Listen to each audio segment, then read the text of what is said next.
vezes eu posso dar uma sumida porque minha internet não tá 100% hoje, Pronto, acho que agora vai. mas eu vou estar aqui.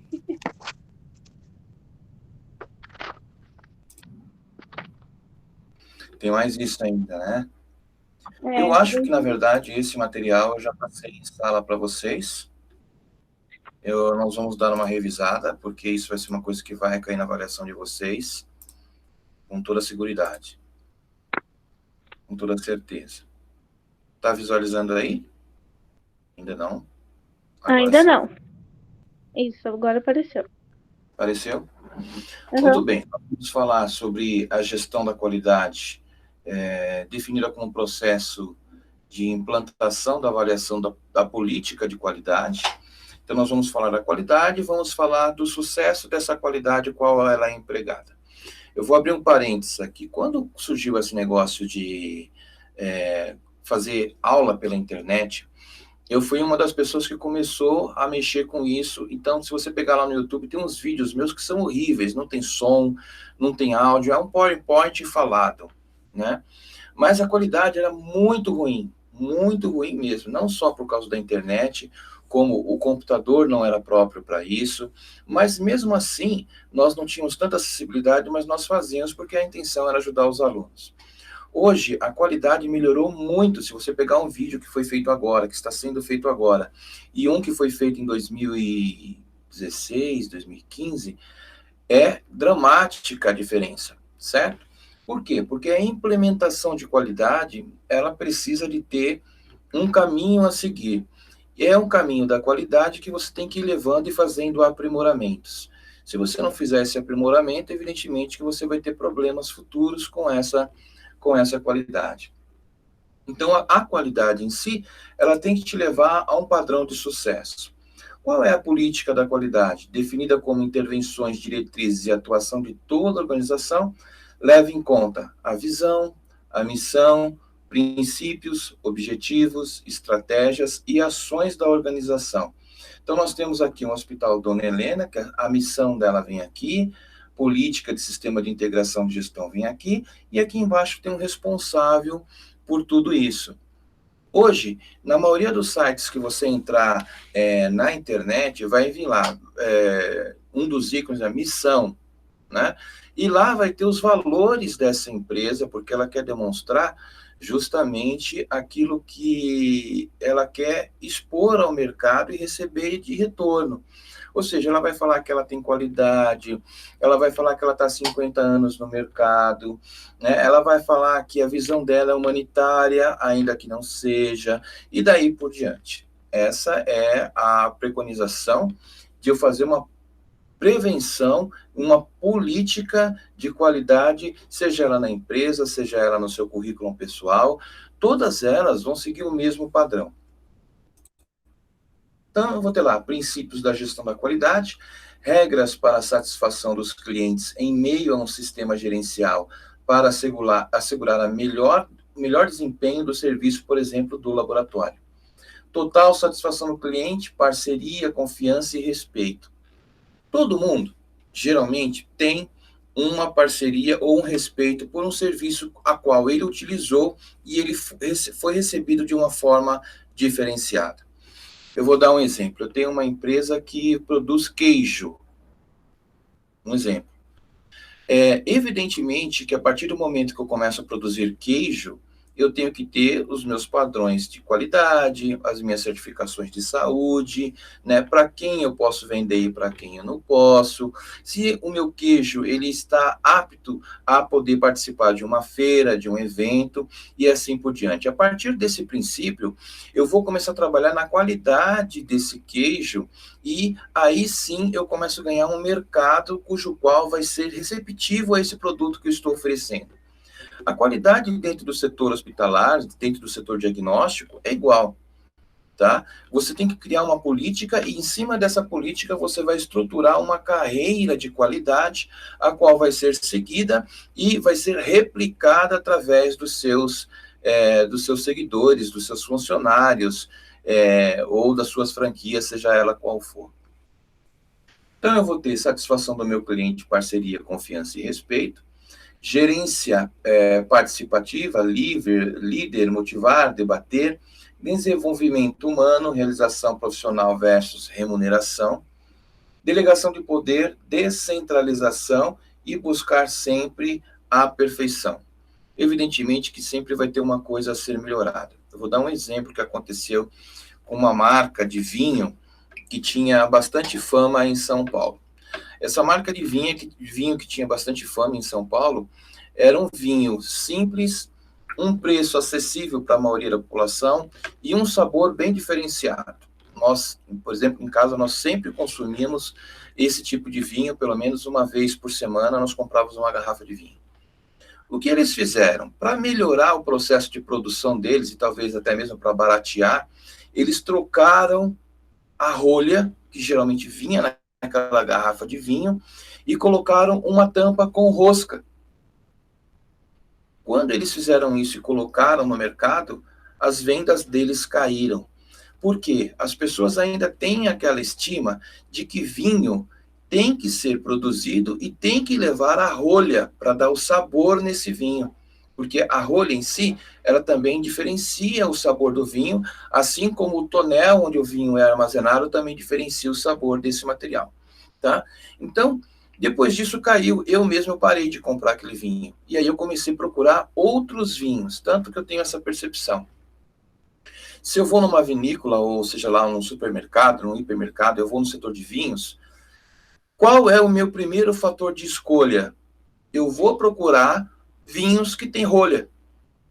Eu não tomo vinho que eu tenho que abrir a garrafa torcendo, que eu tenho que tirar aquela tampa rosqueada. Eu não tomo vinho desse tipo. Eu só tomo vinho o qual eu tenho que retirar a rolha, tá?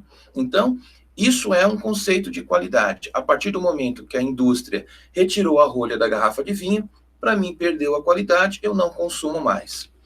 Então, vamos supor que você tenha lá, no seu setor diagnóstico, uma pessoa que faz uma técnica radiológica de exames contrastados, por exemplo. E todo mundo sabe que naquele setor, quem faz o exame contrastado é uma determinada pessoa, um determinado tecnólogo.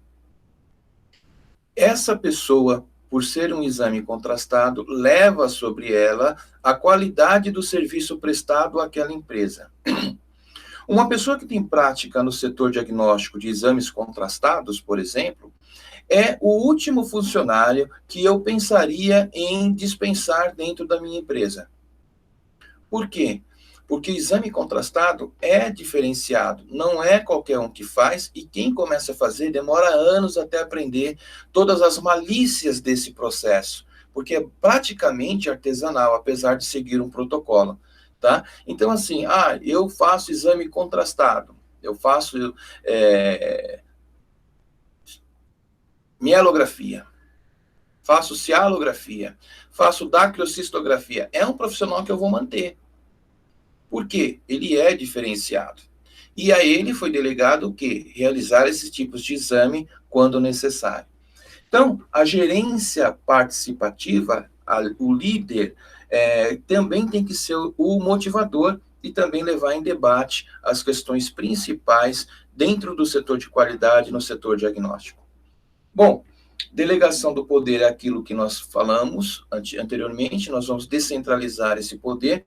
Então, eu vou deixar cada setor, cada plantão, por exemplo, uma pessoa responsável. Então, para cada plantão que eu tiver dentro da minha empresa, o que eu vou fazer? Eu vou manter uma pessoa responsável por aquele plantão. Evidentemente que tudo aquilo que acontecer no plantão, ela que vai ter que dar o feedback do ocorrido. Inclusive fazer os relatórios, receber tanto os benefícios quanto os malefícios do que ocorrer naquele plantão, tá? E sempre, evidentemente, estar buscando a perfeição. Existe, então, manuais que nós redigimos de qualidade, que é um documento a partir do qual as regras básicas estão ali. Então, documento a partir do qual a equipe deve trabalhar a segurança que os ensaios são realizados segundo os procedimentos estabelecidos.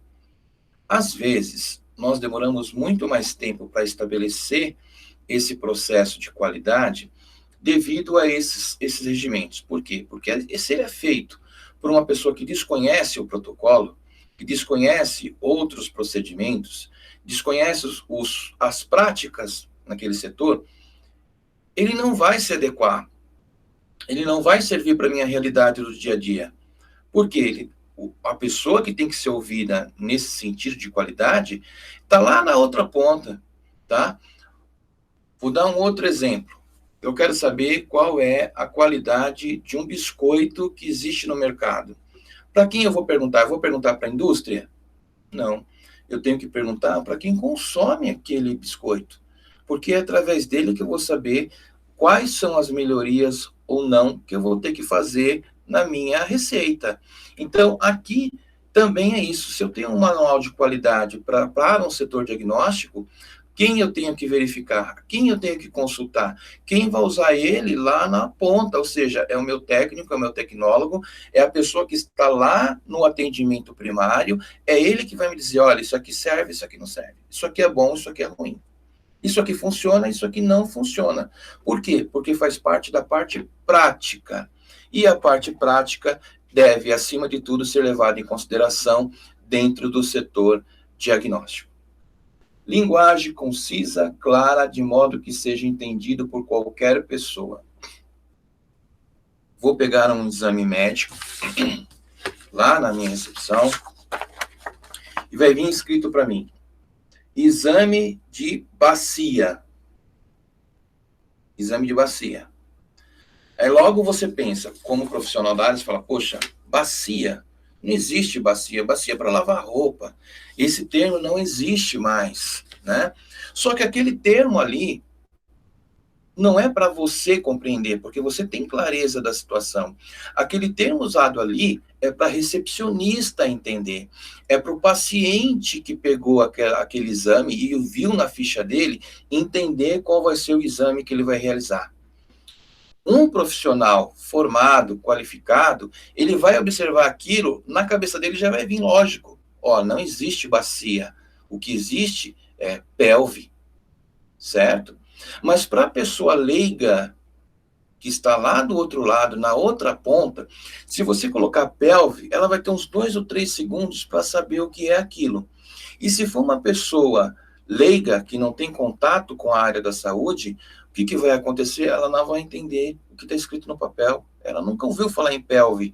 Ela ouviu falar, a avó dela falar, desde quando ela era pequena, de bacia. De pelve, ela nunca ouviu falar. Então, eu tenho que colocar ali naquele protocolo pelve ou bacia, tá? Então, eu tenho tendo as duas nomenclaturas, eu melhorei a qualidade, porque tanto eu consigo me comunicar com uma pessoa que tem experiência na área, sem usurpar a mentalidade dela, e também com a pessoa que é leiga, sem usurpar a mentalidade dessa pessoa também, tá? Então, a linguagem tem que ser clara, tem que ser concisa. Introdução, descrição, objetivos, declaração de política, identificação de pessoal, instalações e meio ambiente, referências dos equipamentos e quem está apto a operá-los, validação de resultados, descarte de resíduos e calibração, entre outros, tá? Principalmente, uma empresa vai fazer a observação das partes que mais lhe interessam. Então, ela quer saber dos descartes de resíduo e da calibração do equipamento. Vou dar um exemplo. Nós estávamos no setor radiológico e o tomógrafo parou de funcionar porque ele estava dando muito artefato de disco, né? Então, quem já fez tomografia sabe o que é um artefato de disco. Tem outros artefatos, tem o striker, tem o ruído, mas lá estava dando muito artefato de disco. Artefato de disco está relacionado a sensor, calibração, na maioria das vezes, ou defeito mesmo de troca devido à quantidade de excesso de uso. Aí o gerente lá chegou e falou, poxa, por que você, falando para o rapaz que era supervisor, por que você não me avisou que o tomógrafo precisava de calibração? Porque existe um período para isso ser feito. Por que você não me avisou que o tomógrafo precisava de calibração? Então, ele responsabilizou a quem? Ao supervisor. Porque o supervisor, ele faz a parte prática e ele verifica o feedback do equipamento ou não. Então, Calibração e manutenção dos equipamentos faz parte da responsabilidade de quem manuseia. E descarte de resíduo.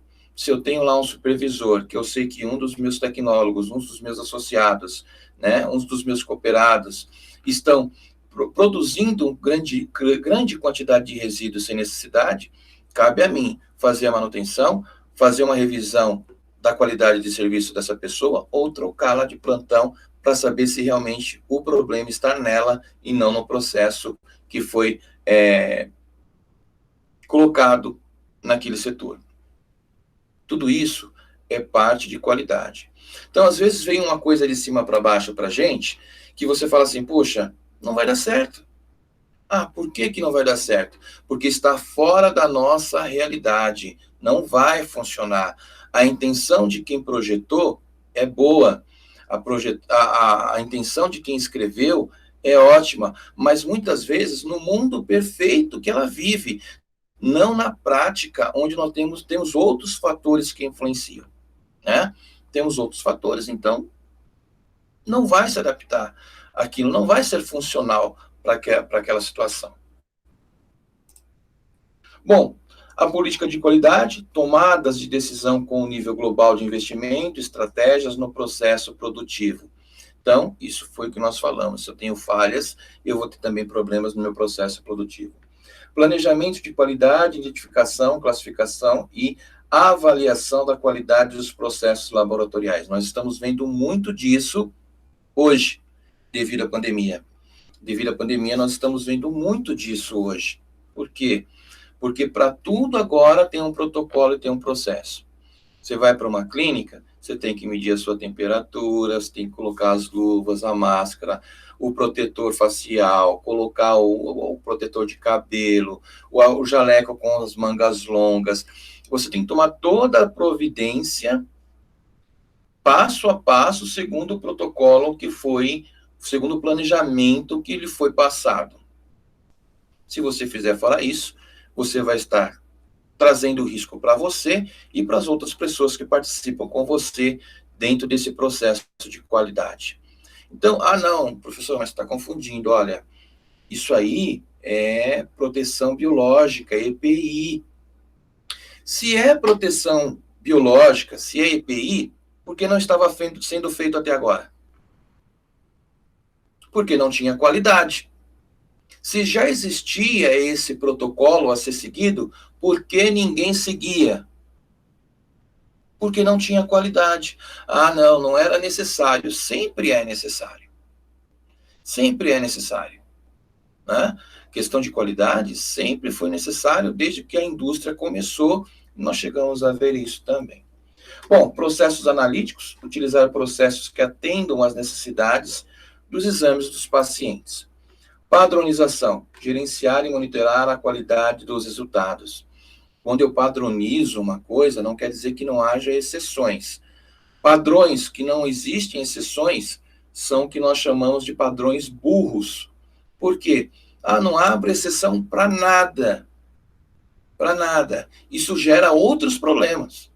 Coisas que eu poderia resolver ali, com uma exceção que eu abra, gera outros transtornos que nós vamos ver futuramente. Então, controle interno e externo de qualidade são técnicas operacionais de monitorização e eliminação das não conformidades. Aí nós vemos para as leis BR 14.500, especifica os requisitos para a gestão de qualidade nos laboratórios clínicos para garantir a confiabilidade dos exames. Então, eu tenho que seguir aquele processo disposto para que eu tenha confiabilidade no exame final, no resultado final, tá? Talvez o pessoal da biomedicina entenda um pouco mais do que o pessoal da radiologia no momento. Mas veja bem, vamos pegar a parte química da coisa. Vou fazer um processo químico numa imagem que eu produzi. Processo químico. Então, eu tenho lá na minha processadora, depois que eu realizei a imagem final, eu tenho lá um processo químico que é revelador, fixador, a água e a secagem. todos esses vão correr aquele processo químico, eu vou eliminar o nitrato de prata, né? O fixador vai tirar o restante, a água vai eliminar os resíduos que ficaram flutuantes, enfim. Se eu tenho contaminação do meu fixador com o meu revelador, eu vou ter qualidade nessa imagem? Não. Um vai interferir no outro. E aí, eu não vou ter nem a fixação correta da imagem e nem a revelação correta dessa imagem. A imagem vai ficar fosca. Por quê? Um interagiu com o outro e eles praticamente se anularam, entre aspas, certo? Então, os laboratórios, para garantir essa qualidade do exame, qual é o protocolo? Você fazer manutenção do seu processo de revelação químico, periodicamente verificar a qualidade do produto químico que está lá, verificar a qualidade do fixador, do revelador, da água, se o processo de secagem está sendo correto, se a película radiográfica está dentro do prazo de validade, porque filme radiográfico também tem um prazo de validade, a NX Resistência tem um prazo de validade, e assim por diante. Isso faz parte do processo de qualidade dentro da revelação da imagem. E a certificação e acreditação, que é o reconhecimento formal para a realização das tarefas a melhorar padrões da prática laboratorial. Então, nós já falamos sobre certificação e acreditação, geralmente um órgão externo que vem, vai certificar que todas aquelas normas estão sendo cumpridas e vai assinar por você mediante a outras empresas dizendo, olha, ela foi certificada e nós acreditamos que está tudo correto com essa empresa no setor de qualidade, no processo que ela faz, desde o atendimento ao nosso cliente até a dispensa desse cliente depois do resultado final. Certificação e acreditação. Fundamentos da implantação da gestão da qualidade total. Primeiro, estabelecer a credibilidade e o valor do modelo de qualidade. Então, eu vou dar valor a essa qualidade. Implantar pela linha top-down, de cima para baixo, ou seja, a qualidade tem que começar lá em cima e vai terminar lá no requisito final. Educar e treinar toda a organização. Olha, eu vou falar para vocês, isso faz falta aqui em Lages, viu? Senhor da glória, como faz falta. Você vai, para você ser atendido numa loja decentemente aqui, só Jesus Cristo interferindo. Ou você indo na prateleira, você mesmo pegando e passando no caixa, ó, saindo fora, porque o atendimento aqui geralmente é terrível. Empreender continuada liderança de alta administração. Orientar para a implantação. Então, eu vou ter que ter uma pessoa que replique os conhecimentos para que isso seja implementado dentro da minha empresa. O ser humano em si, ele procura copiar tudo. Então, ele segue muito do exemplo, é como se fosse uma criança, vai. Se você é um pai ou uma mãe que joga o papel no chão, né, abre lá o picolé, joga o papel no chão, adivinha o que seu filho vai fazer? Vai jogar o papel no chão. Se você é uma pessoa que chuta um cachorro quando passa na sua frente na rua, adivinha o que o seu filho vai fazer? Vai chutar o cachorro. Porque você é o exemplo, né? Então, vou dar um outro exemplo para vocês, mais político ainda. Eu sei que o meu gerente furta a empresa que ele trabalha. Ele faz desvio de nota, faz desvio de mercadoria, ele aceita propina. Isso incentiva os demais funcionários a procurar meios e fazer a mesma coisa. Ainda que a pessoa seja íntegra, e não realiza esse tipo de coisa, ela é incentivada a realizar pelo exemplo que ela tem de cima, tá? Então, nós vemos muito falar em corrupção no Brasil, por quê? Porque o exemplo vem de cima. Todo mundo quer ser esperto no Brasil e tirar alguma coisa de alguém, né? Por quê? Ah, não, todo mundo rouba, tá lá em cima, todo mundo faz isso, né? Isso não é normal, tá? Isso é falta de integridade, falta de decoro, falta de caráter. Se você vê um exemplo bom, siga. Se você vê um exemplo ruim, esquece ele de lado e continue seguindo aquilo que é bom, tá? Então, a implementação também é assim. Se eu pego um funcionário que eu vejo que ele faz descartes de forma errada, faz uma asepsia de forma errônea, ele procura seguir aquilo que não é o correto, por preguiça, por desleixo, porque acha que ele não é reconhecido, porque falta alguma coisa, uma orientação para ele, outra pessoa vai observar aquilo e, de repente, quando ela menos perceber, ela está fazendo igual. Porque todo mundo faz assim, por que eu tenho que fazer o certo? Todo mundo faz assim. Por que eu tenho que fazer o certo? Né? Ninguém fala nada quando o fulano faz. Agora, quando eu faço, todo mundo cai de pau. Geralmente é isso que você escuta. Bom, então os requisitos para a implementação da qualidade total está aqui, ó, compromisso, envolvimento, recursos, estrutura física, recursos humanos, processos técnicos. Então, primeiramente, nós temos que ter um compromisso. Depois que nós assumimos o compromisso, nós temos que ter um envolvimento naquilo que nós estamos fazendo. Bom, nós temos os recursos para fazer? Temos. Então, nós temos estrutura física para ser feito? Temos. E o recurso humano? Nós temos quem faça tudo isso? Se eu não tiver recurso humano aqui, eu vou ter que arrumar alguém e qualificar para que esse recurso apareça, que é o nosso material humano. E processos técnicos. Quais são esses processos técnicos? É aquilo que eu vou fazer, meu passo a passo, até eu chegar ao meu resultado final. Tá? Vou falar uma coisa para vocês. Tem gente que não gosta de seguir ordens. Não gosta. Ela se sente constrangida, ela se sente, como é que se fala, pressionada, né? Agora, existe ordens, né? Existe uma diferenciação aí. Porque ordem em si é muito fácil de seguir. É muito fácil. Eu falo para você, ó, pinta essa parede de amarelo. Você não vai ficar se perguntando, mas por que eu vou pintar de amarelo? Não poderia ser verde? Não. Vai lá e pinta de amarelo. Ah, ficou feio, agora pinta de verde. Ah, se tivesse pintado de verde na hora que eu achei que deveria, não estava pintando de novo. Não importa. Vai lá e pinta de verde. Porque é assim que funciona, né? Muitas das vezes nós queremos saber as razões de tudo. Nem tudo na vida tem razão, tá? Mas tudo na vida tem uma lógica, ainda que nós não a conheçamos. Então, estabelecer a credibilidade, o valor do modelo de qualidade, processo pré-analítico, orientação sobre a coleta, requisição de exames, coleta da amostra do paciente.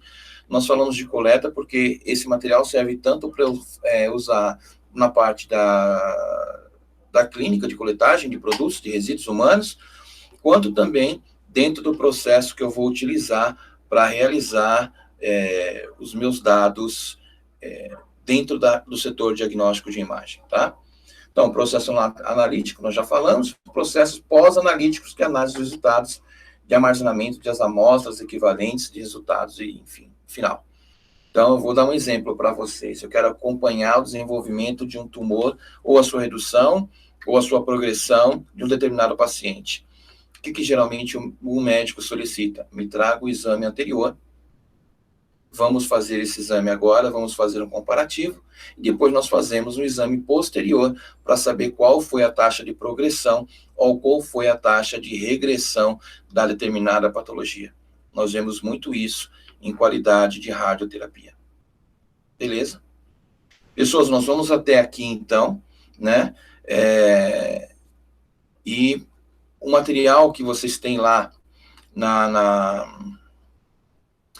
sala virtual, por favor, realizem lá. Eu tenho visto que poucos têm seguido, poucos têm realizado as atividades. Eu consigo acessar o percentual de pessoas e quando vocês acessaram, né? Tudo fica registrado. Então, por favor, vão lá, se dediquem e façam as atividades, não somente dessa disciplina, como das outras também. Dúvidas? Não. Não. Perfeito. Vocês são demais. Pessoal, então é isso aí. Qualquer novidade em relação às aulas, com relação ao campo de estágio, nós vamos nos falando, tá? E aí, vamos ver se as coisas começam a andar agora no finalzinho desse semestre, e no outro já está tudo resolvido, se Deus assim nos permitir. Beleza? Beleza. Alguma dúvida? Alguma questão? Não.